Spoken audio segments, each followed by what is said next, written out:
Halo, assalamualaikum semuanya. Kembali lagi bersama saya Rizal di channel Pejuang NIP. Pada kesempatan kali ini saya akan coba membahas seputar penerimaan calon taruna Poltekip dan Poltekim, yaitu Kementerian Hukum dan HAM. Let's check it out. Info ini rilis pada tanggal 30 kemarin ya kalau nggak salah. Nah, infonya itu ini udah ada surat resminya ya, atau pengumuman resminya. Nah, kita lihat kriteria pelamar. Yang pertama itu formasi umum, merupakan pelamar SLTA atau sederajat yang memenuhi kualifikasi. Yang keduanya itu formasi putra putri Papua atau Papua Barat. Yang ketiganya formasi pegawai. Yang keempatnya formasi pegawai putra putri Papua Barat. Nah, yang penting ini nih, persyaratannya juga harus digarisbawahi. Yang pertama, warga negara Republik Indonesia. Udah jelas ya, kita harus jadi seorang WNI. Nah, yang keduanya itu pria atau wanita. Nah, keduanya ini boleh mendaftar. Yang ketiga itu lulusan SLTA atau sederajat. Berhubung di sini nggak ada ketentuan untuk SMA atau SMK, berarti keduanya bisa ya, antara SMK sama SMA. Berdasarkan ketentuan yang di sini aja, kalau nggak tertera jelas berarti keduanya bisa. Nah, yang keempatnya itu usia. Formasi umum, usia pada tanggal 1 April 2021 serendah-rendahnya 17 tahun dan tidak lebih dari 22 tahun 0 bulan 0 hari.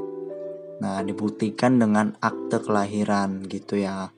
Terus ini untuk formasi pegawai atau formasi pegawai putra putri Papua, usia tanggalnya 1 April 2021 tidak lebih dari 25 tahun 0 bulan 0 hari. Sama dibuktikan dengan akte ya. Nah, persyaratan yang kelima ini, nah di penerimaan di tahun 2021 ini ada yang berbeda. Salah satunya ini tinggi badan untuk catar pria, yaitu 170 cm.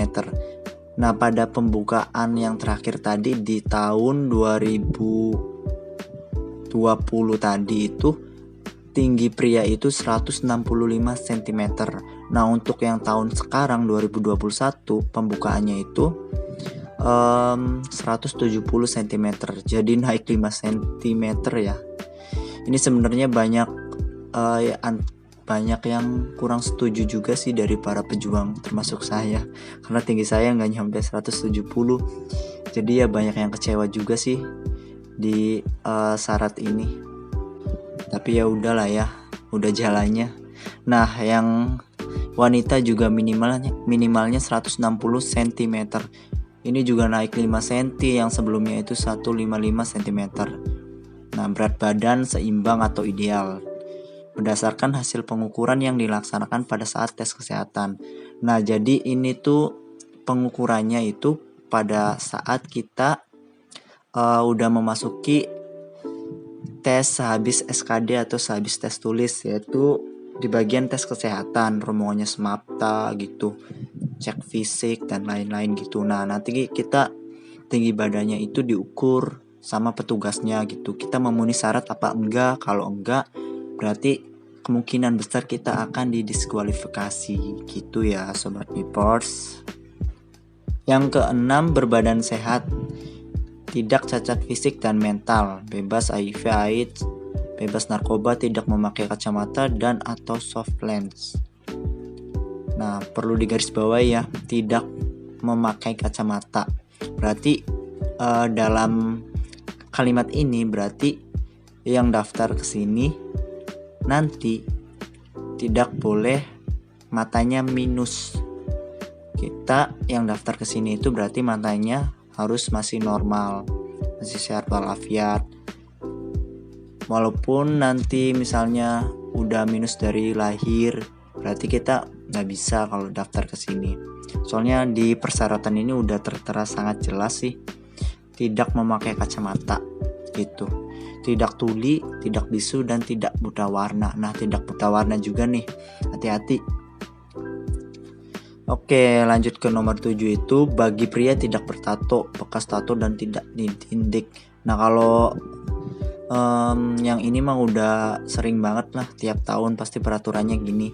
Seorang cater ya harus badannya bersih, tanpa tato, bekas tindik telinga atau anggota badan lainnya. Kalau misalkan luka-luka, luka bekas jahitan, bekas operasi, saya rasa ini masih bisa ditoleran ya. Karena itu kan bekas luka, bukan sengaja dibuat-buat atau gimana gitu. Utuh, keren-kerenan enggak juga ya. Pastilah ditoleran kalau gitu. Yang penting kan kita anggota badan kita itu masih bisa bergerak semuanya dengan normal, bisa menjalankan aktivitas kesehariannya. Terutama kan kalau kita menjadi catar kan ini banyak semaptanya juga nanti tuh. Jadi fisiknya juga kita harus kuat, harus latihan terus.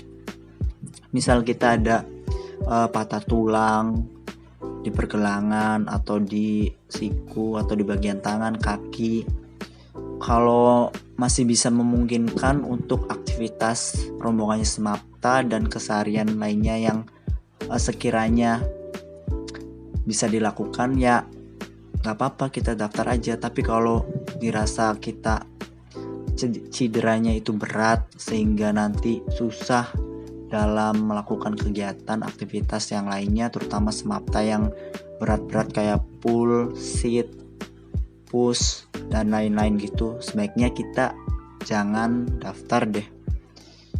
Mending ke yang lain aja yang gak terlalu ketat semaptanya gitu. Nah, untuk poin nomor 8 juga kurang lebihnya sama kayak nomor 7 ya. Yang nomor 9, belum pernah menikah, baik secara negara, adat maupun agama.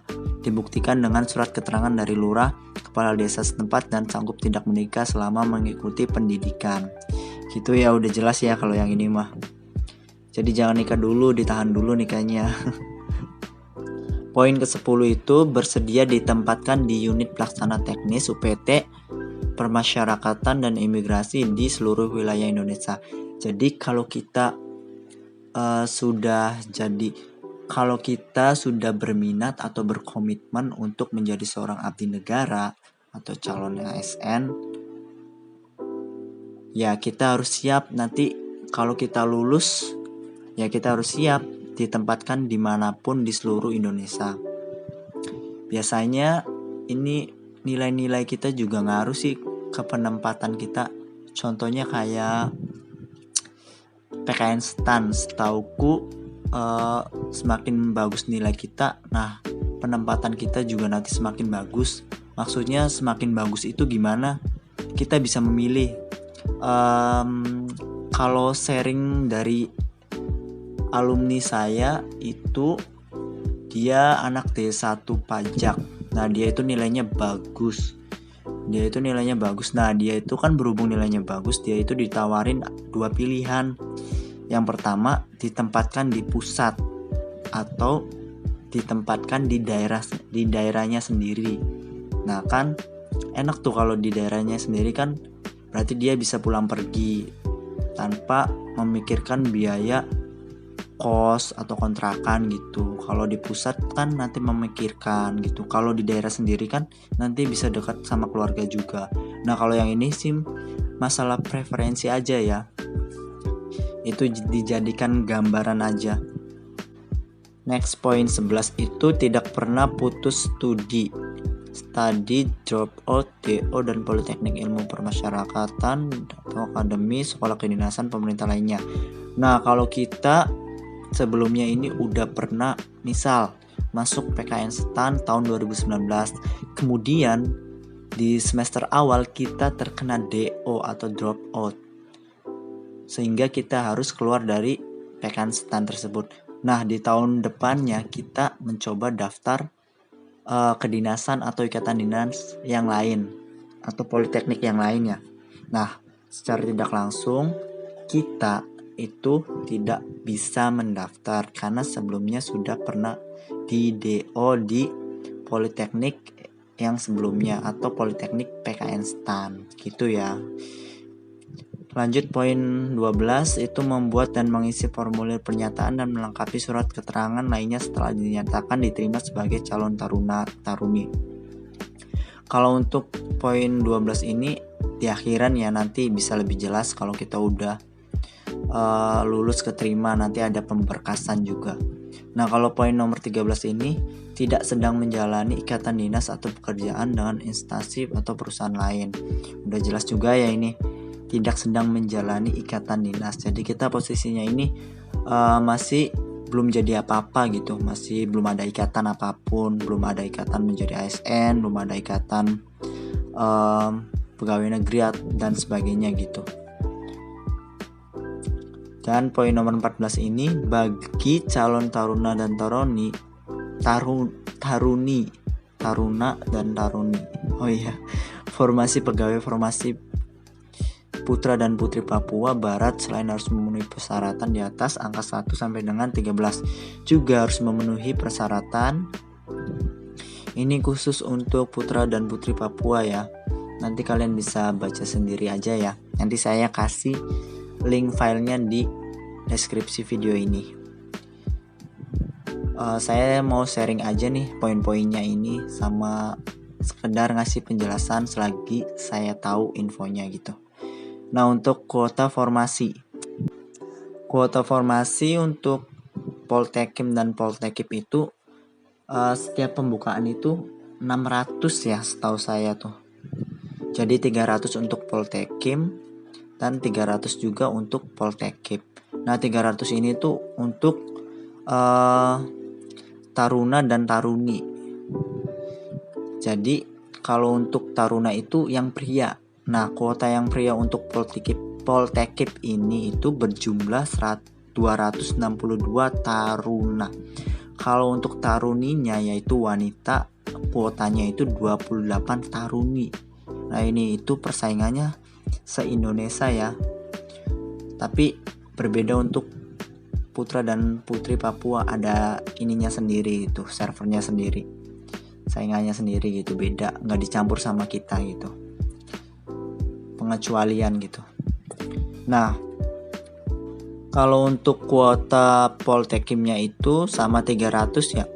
Nah, untuk tarunanya itu 219. Nah, lebih sedikit sih, lebih agak sedikit daripada taruna Poltekip yang tadi ya.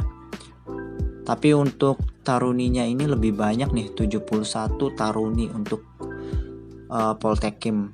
Nah, sementara yang Poltekip tadi itu cuma 28 taruni. Jadi sangat banyak nih ya, hampir 3 kali lipat lebih. Terus ini yang ketiganya itu kuota formasi pegawai sekolah kedinasan Poltekip sejumlah 50 taruna-taruni terdiri dari bla bla bla bla bla gitu ya. Kalian bisa baca sendiri kalau yang ini. Selanjutnya itu tata cara pendaftaran. Yang pertama, formasi umum dan putra-putri Papua wajib melakukan pendaftaran secara online melalui laman. Nah, ini ingat ya, websitenya https://dikdin.pkn.go.id, dan mengunggah dokumen yang dipersyaratkan dimulai tanggal 9 April sampai dengan 30 April 2021. Nah, nanti berarti kalian bisa melakukan pendaftaran itu di tanggal 9 ya, di awal minggu kedua, berarti di bulan April. Untuk poin nomor 2 ini formasi khusus formasi pegawai dan formasi pegawai putra putri Papua. Nah, sama tanggal 9 sampai 30 April juga ya. Tapi websitenya itu di https://catar.kemenkumham.go.id ya. Nah, poin yang ketiga ini pelamar hanya boleh memilih satu pilihan sekolah kedinasan. Nah, sekolah kedinasan di sini itu yang memiliki ikatan dinas ya.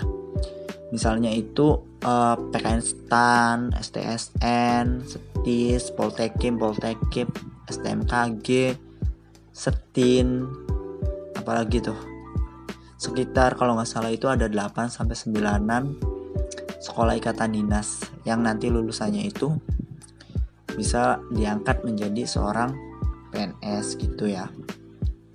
Jadi kita itu nggak boleh nyambang nih kalau untuk 9 sampai 8 sekolah kedinasan tersebut. Jadi wajib memilih satu. Bila mana nanti kita diketahui memilih lebih dari satu, nanti misalnya kalau kita lulus berarti nanti kita bisa saja didiskualifikasi oleh panitia. Nah, ini dokumen untuk unggah di websitenya ya. Yang pertama itu ada surat lamaran bermateri 10.000. Ini nanti ada di websitenya ya. Nanti kalian tinggal unduh terus isi aja. Yang keduanya itu kartu tanda penduduk KTP. Yang ketiganya itu ijazah asli bagi lulusan luar negeri memiliki ijazah berbahasa Inggris melakukan ini yang bagi yang udah memiliki ijazah nanti makanya ijazah ya. Kalau yang belum nanti bisa memakai SKL surat keterangan lulus dari sekolah ya. Yang D-nya itu akta kelahiran yang masih berlaku ya. Yang E-nya itu surat keterangan belum pernah menikah, nanti minta ke desa gitu. Yang selanjutnya itu surat pernyataan 6 poin, nanti ada di unggah dokumen, ada di websitenya, nanti kalian bisa download aja gitu. Terus selanjutnya itu pas foto berlatar belakang merah untuk Poltekkip dan biru untuk Poltekkim. Nah ini perlu diingat ya, merah untuk Poltekkip, biru untuk Poltekkim. Selanjutnya itu dokumen persyaratan diunggah scan berkas asli berwarna. Nah udah jelas ya, berkas asli berwarna. Selanjutnya itu formasi putra dan putri Papua. Kalian bisa baca sendiri ya nanti. Kurang lebihnya mirip lah sama yang formasi umum tadi. Selanjutnya, nah mekanisme tahapan seleksi. Seleksi dilaksanakan menggunakan sistem gugur dengan tahapan sebagai berikut.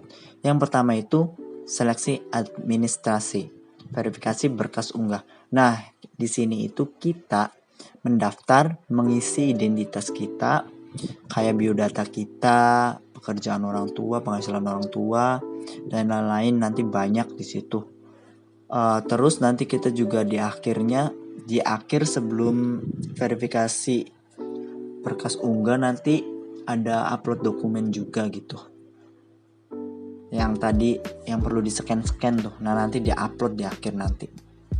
Nah nanti kalau kita memenuhi syarat semuanya, kita bisa lanjut ke tahap selanjutnya yaitu tahap tes tulis. Jadi untuk tahap seleksi administrasi ini jangan disepelekan ya, harus bener-bener teliti, jangan sampai ada yang keliru gitu. Nanti kalian bisa gagal juga loh karena seleksi administrasi yang gagal atau kurang valid gitu datanya. Yang kedua itu tahap SKD atau tes tulis ya, nanti seleksi kompetensi dasar. Kalian udah pasti familiar ya sama SKD yang isinya itu TU, TWK sama TKP. Jumlah semuanya itu 100 soal dalam waktu 1,5 jam. Oke, lanjut ke tahap selanjutnya itu. Nah, sehabis SKD nanti kita itu harus memenuhi semua ambang batas, tidak boleh ada satupun yang merah.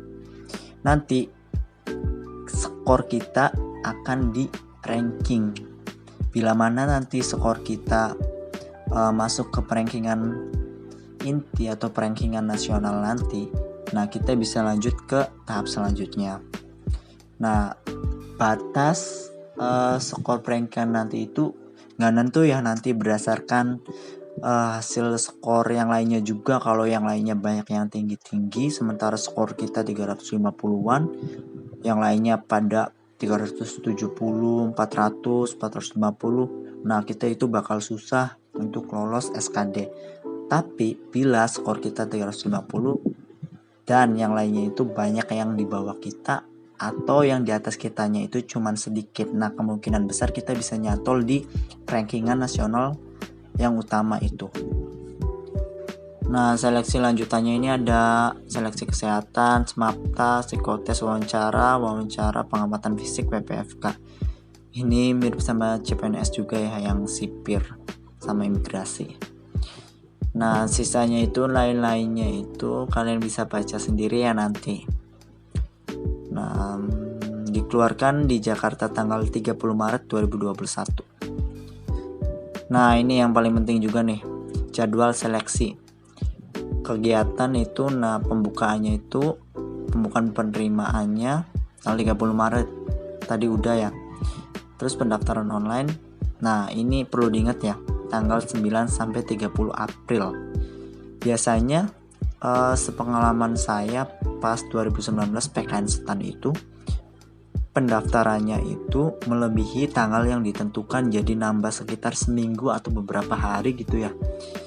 Karena sebab sih cuman saya lupa sebab detailnya itu kenapa. Kalau untuk Poltekim tahun 2020 tadi itu kalau nggak salah tidak ada penambahan batas yang ditentukan, jadi sesuai sama yang ditentukan gitu tanggalnya, kalau nggak salah ya, seingat saya tuh gitu. Pengumuman hasil seleksi administrasi itu pada tanggal 21 Mei. Nah, sekitar minggu ke-3-an ya, perlu diingat juga tuh. Nah, pengumuman jadwal SKD Juni. Nah, ini masih tentatif ya, Juninya itu tanggal berapa, yang jelas pasti Juni. Dan tes SKD-nya juga nanti Juni. Terus hasil SKD-nya itu Juli. Serta nanti ada pengumuman jadwal tes kesehatan. Nah, dilanjut terus itu nanti kalian bisa baca sendiri aja ya. Sampai nanti di akhir pengumuman kelulusan akhir itu yang jelas bulan Oktober. Itu ya sobat Nipers. Oke, sekian dulu ya informasi yang dapat saya berikan. Kurang lebihnya mohon maaf bila ada salah kata atau penjelasan yang masih kurang berkenan. Like, subscribe, nyalakan lonceng ya kalau video ini bermanfaat untuk kalian. Oke, see you next video. Salam pejuang.